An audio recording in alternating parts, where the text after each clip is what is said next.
J.B. Dyas, back in the house, back at Jazz Piano Skills. Let's hear it for J.B.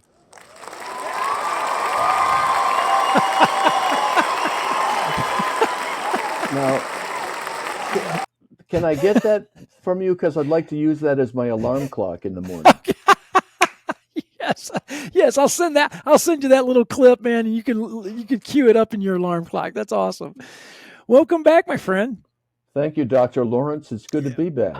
Oh, please. So, oh man, we got so much to talk about, JB, since you were on last time, and we went through, this whole.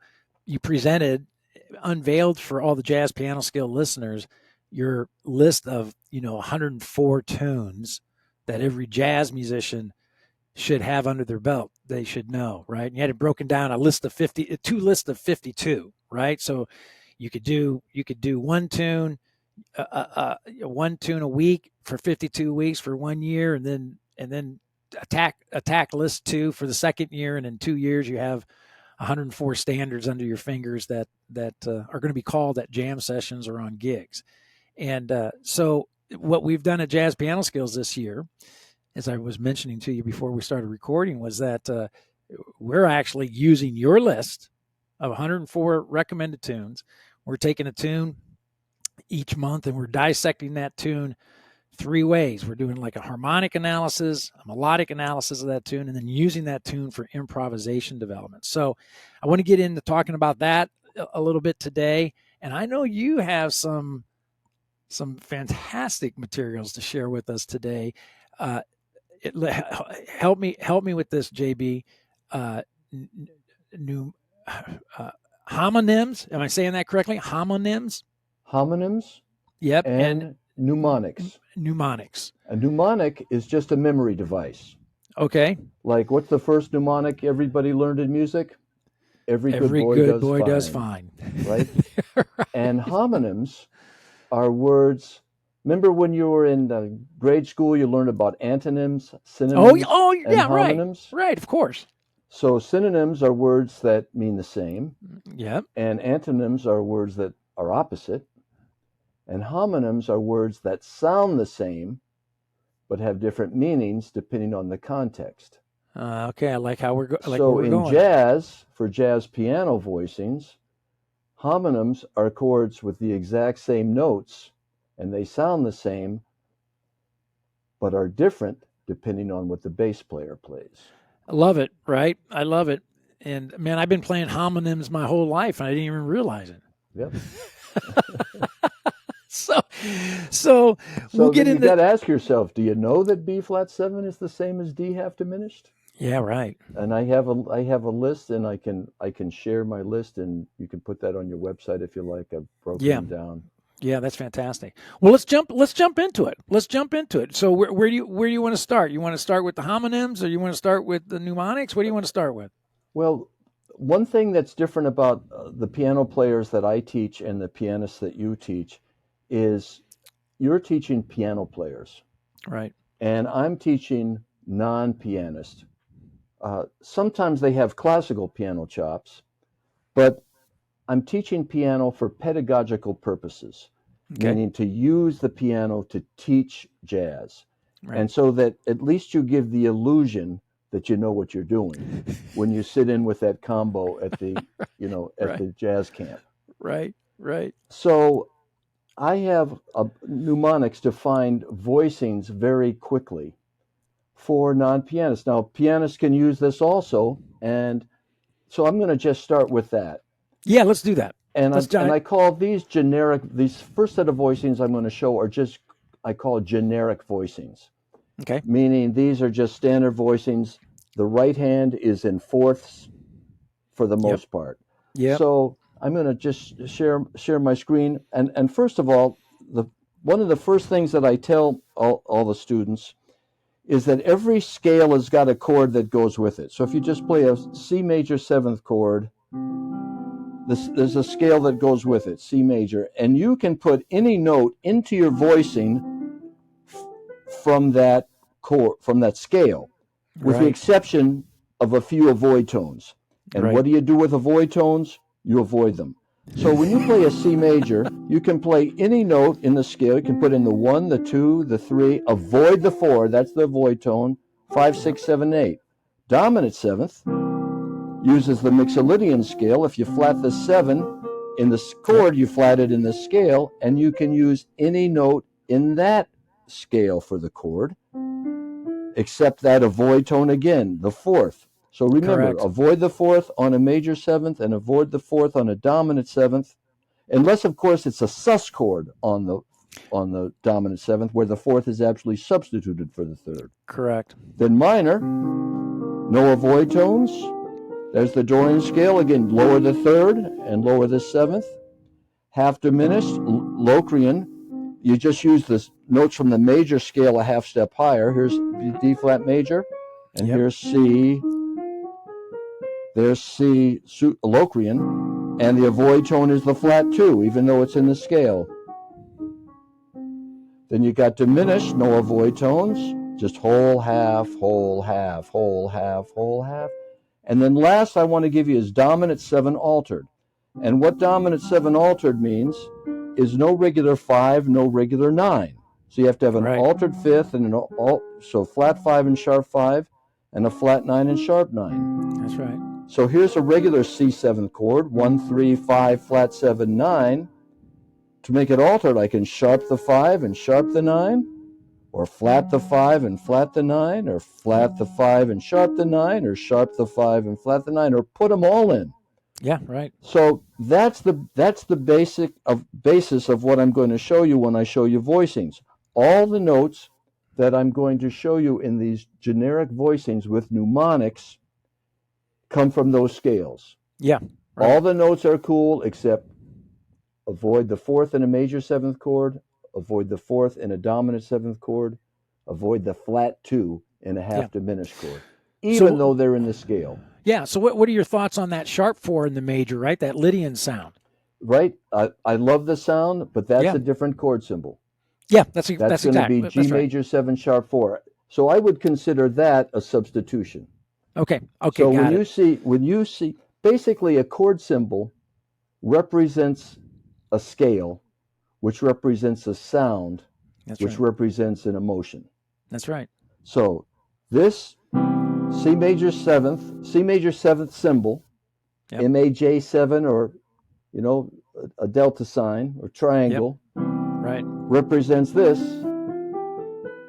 which represents happy, or peace. Whereas this minor represents that scale.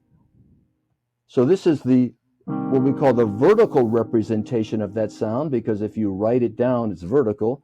This is the horizontal, because if you write it down, it's horizontal. But they both are supposed to project the same mood.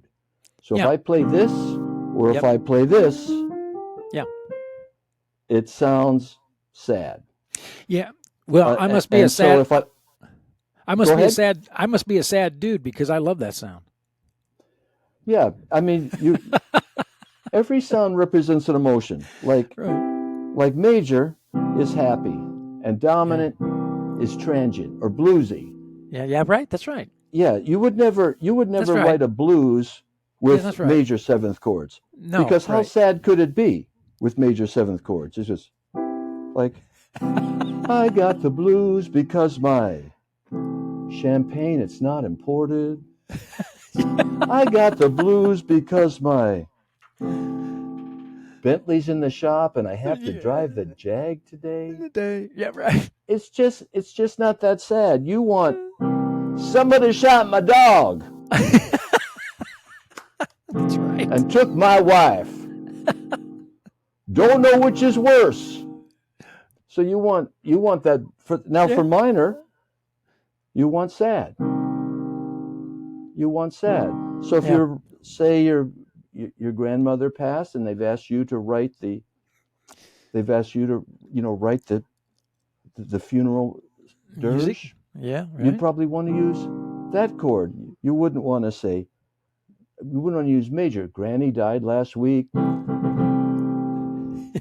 Unless of course you were in the will and looked pretty good. But you want And like for happy birthday, you wouldn't want minor chords. Yeah, right. You wouldn't Yeah, want right. you wouldn't Right. want, happy birthday to Yeah, right. you. Yeah, So, right, right. and I love and half diminished, half diminished. That's a good one. What is that? Angry? A lot of people have different opinions, but I kind of have. diminished, It's kind of mysterious, man. The half diminished kind of has a little mystery to it. but not as much as fully diminished. Correct. That's That's right. I mean, when you watch the soap operas, that's what they always play right before they go to commercial. Yeah, yeah. But Right. Or whose baby is it? yeah, yeah, right. Yeah, right, right. Or the old silent movies, right? The old silent movies that the lady's being tied up on the railroad track, and the piano player is shaking a diminished chord like this. The villain. You're absolutely right. So So now that everyone knows the scales that go with right. the chords. Now we have to get some voicings. Yeah. Before you talk about the voicings, it's interesting. You were mentioning just a few minutes ago about how you got the horizontal and vertical representation of the sound, and that's so important for pianists, whether a young pianist or an experienced pianist, right? To understand this, and a lot of times I explain that as in music we have every sound is represented as a solid and a liquid. You know Mm. that if we went into a class of kindergartner kids and you were holding a chunk of ice and I was holding a jug of water, and we asked them if we were holding the same thing, they would undoubtedly say no, because they haven't learned that a solid and a liquid can be one and the same thing. And I always explain harmony is that solid, that ice cube, that chunk of ice, and the melody as liquid as the water, but they're the exact same thing. Man, I love that. I'd like to borrow that if I You may. you can claim it as your own, JB. I won't even That's say. beautiful. Yeah, yeah. So this is the solid, That's the and this is solid. the liquid. That's the liquid. Same Beautiful. thing, solid and liquid. So, So all right. So, check out these mnemonics to find some hip voicings, or at okay, least when I say hip, there's hipper voicing than these, but these you do hear on records. okay. So for major, put your pinky on the root, right hand pinky on the root, come down in fourths. Yep.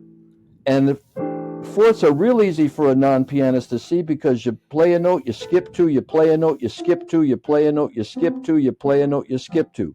Yeah, So as yeah. long as you see two empty white notes between your fingers, you've got a nice 3, 6, 9, 5 root voicing. Right.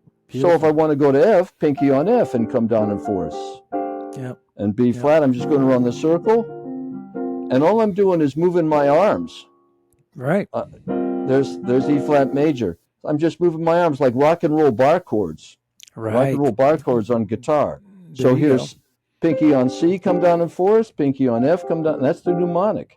Yeah. They're easy to find. And there you go. Now to make it dominant, here's major. Keep that right hand the same and just put in the flat 7. And again, Right. I'm keeping my hands exactly like they're paralyzed. And I Yep. just move them around, put the pinky on the root, and line everything up like that. Yeah. Now, that's great, right? These chordal shapes, they fit the hand. They actually fit the hand better than thirds, quite honestly. They just naturally fit the hand. And I tell my students, I want you to walk around like this today. And when you wave goodbye, hey, see you later.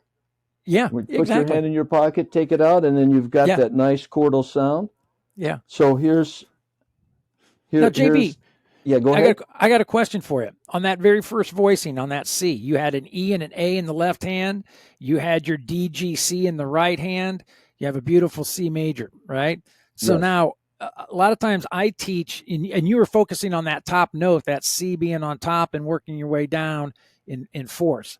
Well, after I get that shape, right? Do you ever have them zone in on the bottom note, saying, "Look, that bottom note's going to be the third or the seventh of some chord." So I if do. it's okay, I good, absolutely excellent, do. And I excellent. call these all these that have the third on the bass not the bass, the third on the lowest voice. Yes, right. The bass player is going to play the bass. Right. So 3/6. So with the root on top, the third's going to be on the bottom.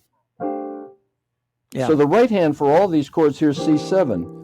Same exact thing. Still category A because the third's on the bottom. Yep. C7. And notice F7, I'm just moving my arms. B flat 7, E flat 7. Yeah. And then minor, well, if this is C major, lower the 7th to make it C7, lower the third to make it C minor. And again, notice, like I tell people, if they were paralyzed in an industrial accident and their hands were stuck like this, they could still play all these chords. Someone would just have to move them from left to right and bounce them up and down. Right. And then here's B flat minor and E flat minor. So I call those category A. Now category B will have the 7th in the bass. Yeah, there you go. Right. In the lowest voice. Put the 5th on top and come down in 4ths. Yeah. So there's C, 5th of F. I'm going to do F next. Just going to run the circle of 4ths. There's F. And then here's the 5th of B flat. Come down to 4th. All I'm doing is looking at my fingers and making sure I have empty white notes, two empty white notes between the ones I'm playing. Yeah, very and then here's E flat because there's the 5th of E flat. You can tell I'm not a pianist, but I can play one in the classroom. There you go. And so I go back to C again, and I get a beautiful 7, 3, 6, 9, 5, and I'll ask, why is it okay to put the 9 in there? Because it's in the related scale. Why can I put the 6th in? Because it's related scale. To make it a dominant 7th, just lower the 7th. Right hand stays the same. Yeah. C7, I'm going to go down to F7. There's the flat 7, whole step below the root, and pinky on the 5th. And then B flat 7, and then E flat 7, pinky on the 5th. Now check out my mnemonic for minor. For minor, point with your pointer finger to the root. Point to the root. Keep that same spread, again, that flat 3rd and flat 7. C minor, and you get a beautiful flat 7, flat 3, 5, root 4, or the 11th. And the 11th, although it's in a void tone on major and dominant, it sounds great on minor. So it's fantastic, right? C minor, F minor. I'm pointing with my pointer finger. B flat minor. Yeah, very good. Very good. E flat minor. Point to E flat. And then I look at other mnemonics like this, Bob. E flat minor, all black. I just memorize it. It's all black. That's black right. The imagery of it. Yeah. Absolutely see it. Like Song for My Father, F minor, first chord. And I got a nice, put my pinky on F, come down in 4th, 3rd and 7th in the bottom. And I remember black, white. Yeah. Black, white. Yeah, there you go. E flat 7's the next chord. Well, it won't work for that one, but it will for the D flat 7. White, black. Yeah. Here's G minor. Point to G because it's a C sus chord. There's the C in the bass. G minor, point to G, point with my pointer finger to G, and then point to F for F minor. And your beginning piano player in your high school jazz band, all of us playing Song for My Father, is now playing real exactly. And they understand the mnemonics. That's right. That's very hip, JB. Very, very hip. Now I have a question for you. I play on the dominant sound. I like to play 3 and 7 in my left hand, and I know the standard voicing that pianists like to teach all the time and play all the time is the 9, 5, and root in the right hand, right? So you got E and B flat, D, G, C, right? Yep. But I like to play E, B flat, and I play E, A, D in the right hand. So I play the 3rd again. Now, JB, why I do that is because now if I take my right hand and slide it down 1/2 step, I have a fully altered dominant chord. Correct. Yeah. Correct. Right. And that's another one of my mnemonics. I'd come at it a slightly different way. Check it out. Yeah. When you want to play altered, Do we see the keys here? Yep. Here's my regular C7 chord. Yep. If you got category A, meaning the third is in the Yep. lowest voice, just raise your right hand, and you have C7 altered. Yeah. Yeah. And Right. if you're in category B, and you have the flat 7, the flat 7, the flat 7 in the left hand, then your right hand is going to go down a half step. There you go. It's very, which very brings powerful. you beautifully right to the F Yeah. minor. There you go. So Yeah, so that's on my mnemonic list too. For dominant 7th, category A, raise the right hand up a half step to make it altered. Category B, dominant 7th, regular dominant 7th, got the flat 7 in the bass, the flat 7, lower the right hand, and automatically you get a beautiful voicing. Yeah, it's really cool, right? So you either raise it a half step if you're playing 9, 5, and root in your right hand, or if you play the 9, 13, 9 in the right hand, you can lower it a half step and then lower it a half step with your what is it, option 2 that you're talking about. I think it's so powerful for piano players to learn that how easy it is to to create an altered dominant sound from your regular dominant voicing. It's very easy. And then, I mean, check this out. Here's a regular category B G7 chord.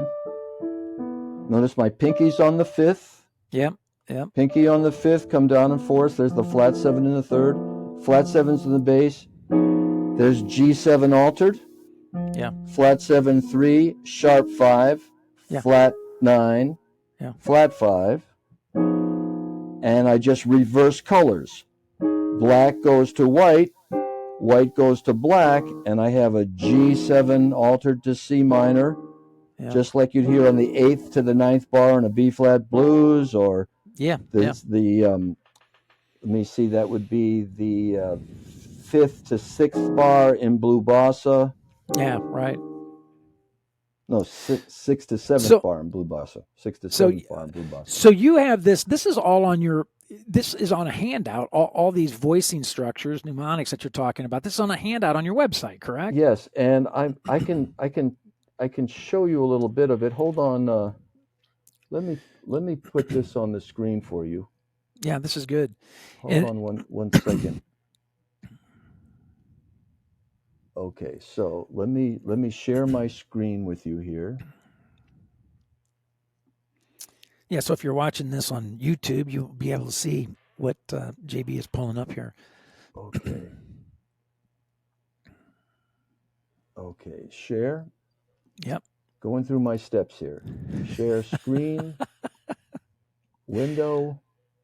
There it is.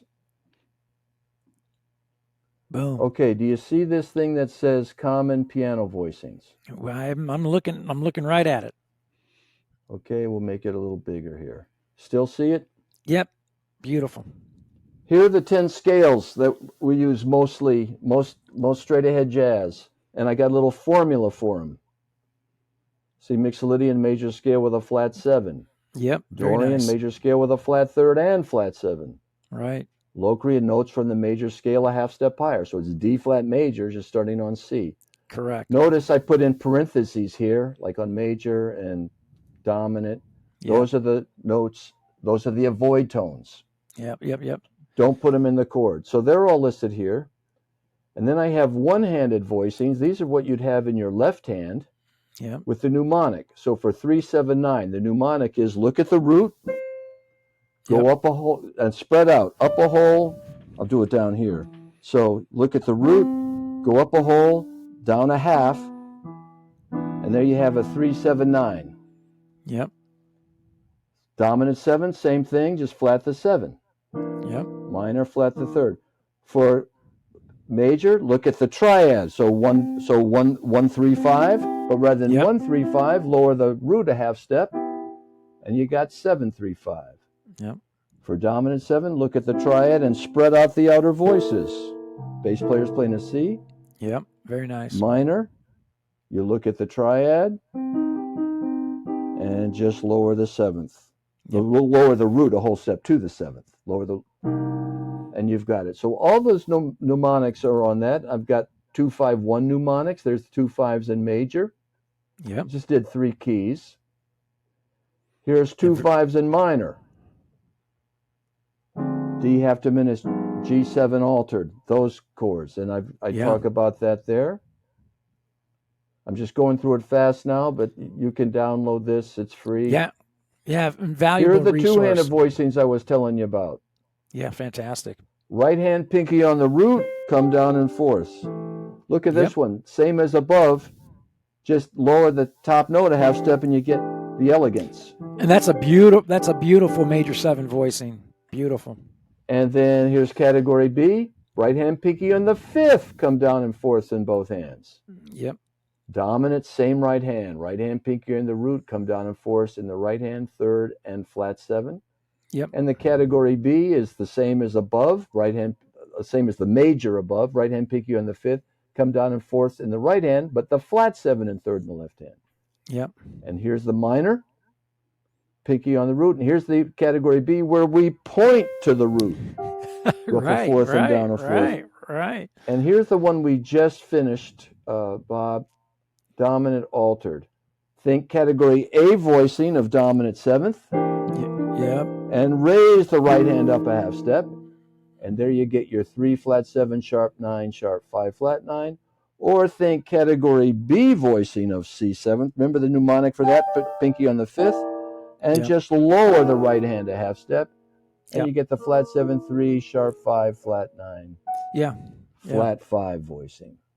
Yeah, see, JB, I guess I cheated, man, on that category A. I went with the 3rd, 6, and 9, and I lower, regardless whether it's category A or category B, I lower it a half step. See, I got to keep it simple, man. I can't remember which one do I lower and which one do I raise. Man, that's why you think of this flat 7. Which way does the flat? Which way do you do it for the flat when the flat? There you 7 go. Is down there you go. I get it. That's the mnemonic. You know. There you go. Okay, I got to. I'm obsessed. I'm obsessed with the whole mnemonic thing. Like my handouts for guitar, they're on green paper. Okay. G. Guess what color my bass handouts are on? Blue. Okay. Bass. Sure. Yeah, there you go. Piano. Don't tell me pink. Pink. Yes, pink. Turkey. For drums, purple, because a P for percussion couldn't come up with. And then for my tune handouts, it's orange, because they say, hey, man, aren't you going to learn these tunes? Aren't you going to? So those are my mnemonics. Oh my gosh, that's hilarious, man.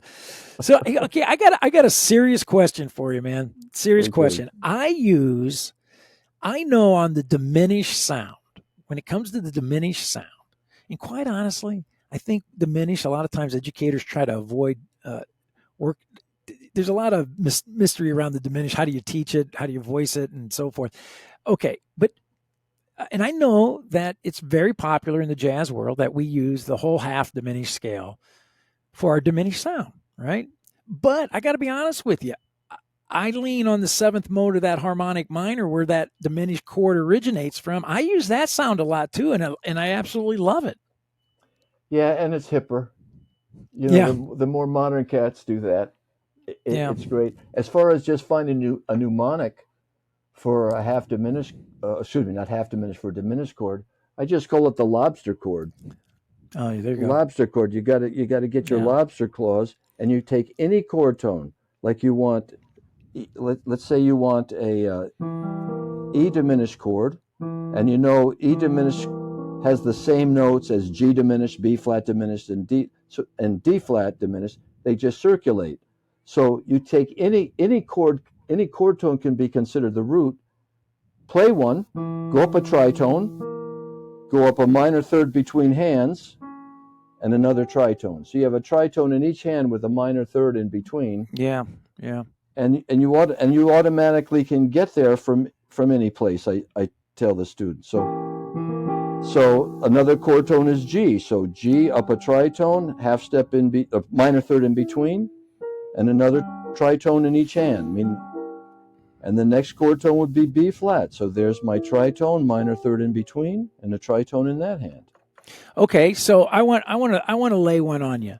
I want you to play in your left hand. I want you to play A and D sharp in your left hand. Okay. And then I want you in your right hand play G sharp, C sharp, F sharp. Okay. Now, before you play that, I want you to go down and hit the note C in the bass and then come up and hit that voicing.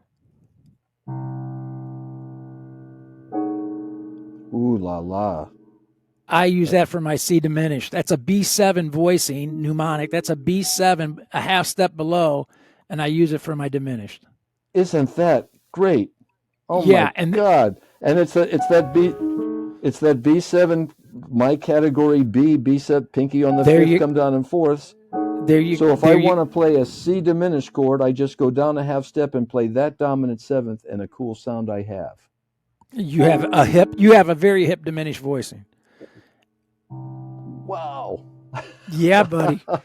That's beautiful. Yeah, and you can play what your category B dominant voicing as well. So you can play D sharp A in your left hand, D sharp A. That would be my category A voicing. Or category A voicing. Okay. So you can play that for your C diminished. So here's B7 with a B in the bass. Yep. And here's that same chord with a C in the bass.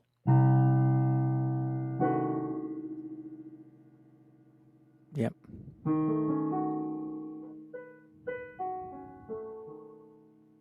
Awesome. Yeah. So you voice that, you play that with diminished. I tell students all the time, you want a hip diminished voicing? Here you go. You know. That's golden. Yeah. Never heard that. Yeah. In all these years, never heard that, but I've heard that sound. Oh yes, absolutely. Right. That's right. That's how I learned it, because I heard that sound. I went, what are they playing on that diminished chord? What is that? Beautiful thing. Yeah, it's beautiful. Yeah, voicing, I'll tell you what, the study of voicing and how you have it laid out on your handout, I mean, that's invaluable, and I encourage every listener to go to your website. And what's your website again, JB? What's the address? It's just jbdyas.com. And you go to then go to clinics at the top. Yep. Scroll down to clinic packets. Yep. And then you'll see piano voicing mnemonics is one of the ones. And just that's fantastic. Yeah, that's fantastic. What a great resource. Everybody needs to go head over to JB's site and get that PDF and download it and start studying it. It's fantastic.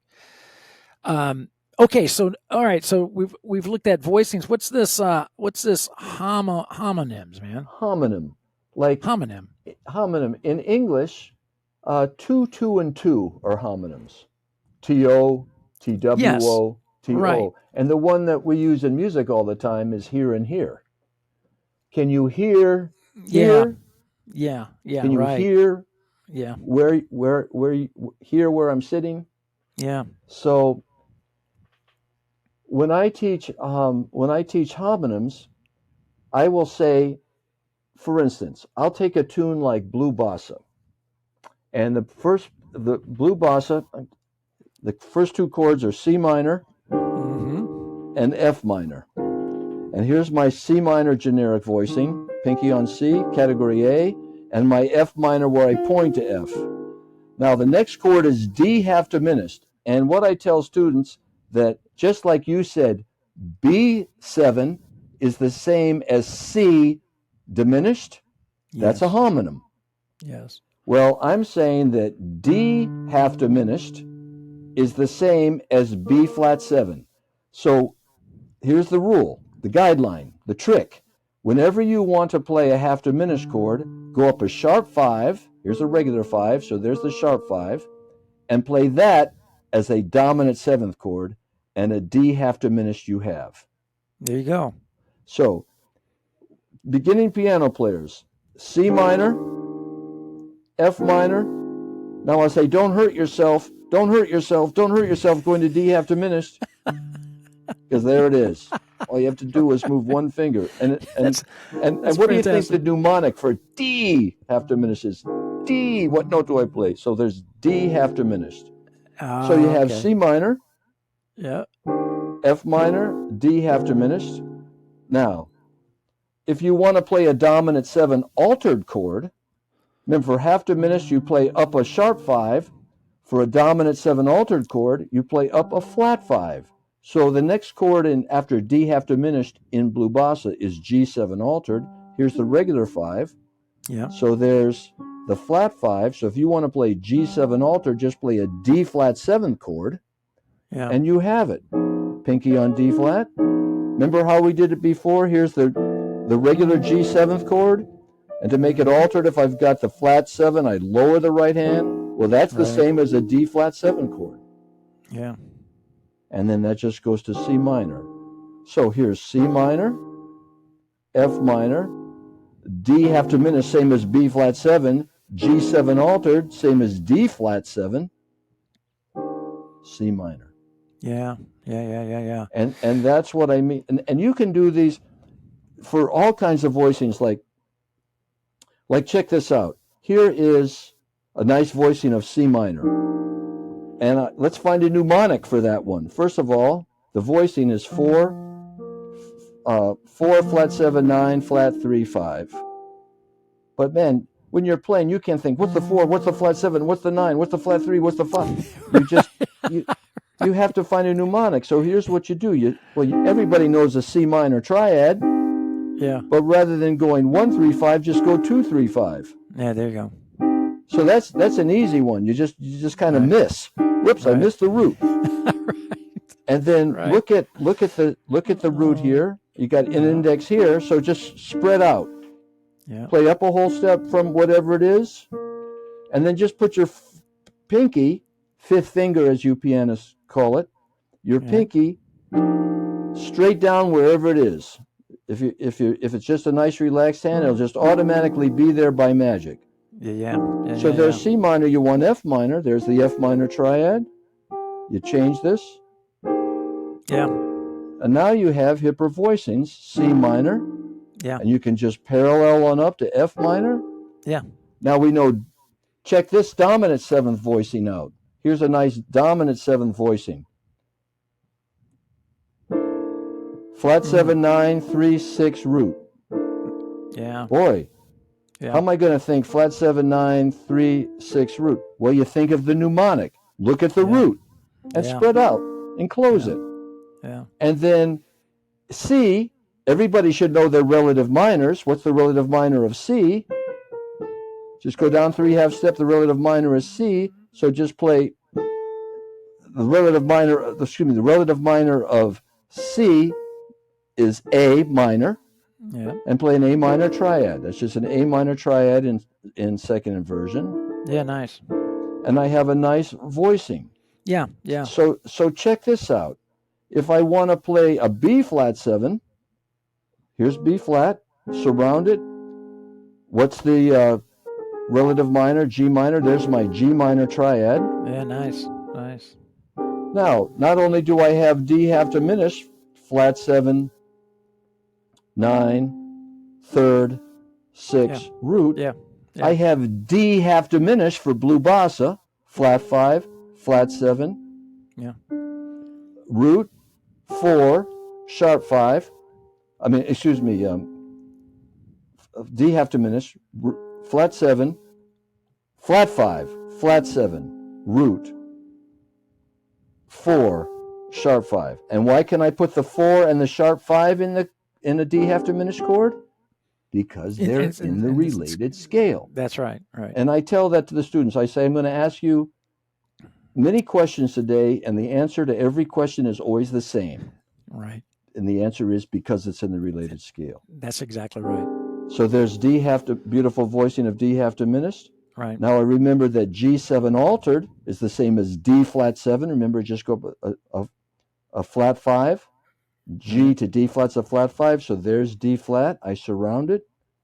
I put in the relative minor, B flat minor, and I have a wonderful parallel 2, 5. Here's D half diminished, same as B flat 7. Here's G7 altered, same as D flat 7. Yep. And I might just end with a nice C minor voicing. Yeah. And this voicing, I just look, it's just root position, 1, 3, 5, 7, 9, except rather than the root on the bottom, I'll just put that, give a nice half-step rub. So Yeah, you got a nice little cluster. Yeah. Using those mnemonics and homonyms, Yeah. all I need to know is dominant seventh chords, and I have all the half diminished and all the dominant seven altered chords as well. There you go. I tell students all the time, if you learn your major voicings, dominant voicings, and minor voicings, whether you know it or not, you already know your half diminished and diminished, because I repurpose my dominant voicings to satisfy my half diminished and diminished voicings. Yeah, and you only have to know. I mean, there are pianists that I see, that like when I go around to these high schools around the country, and there's a pianist that's been in jazz band for 3 or 4 years, and they've got chops. Yeah, they can play for Elise. They can play the opening, Moonlight Sonata, the first. Yeah. They got chops, and they're still playing these root position because nobody showed them this, so you can learn just a handful of stuff, and sound better right away. And if band directors teach this just handful of stuff to these kids, then they start to sound good. They start to sound like a jazz pianist. They want to practice. They want to find good voice leading and find. Yeah.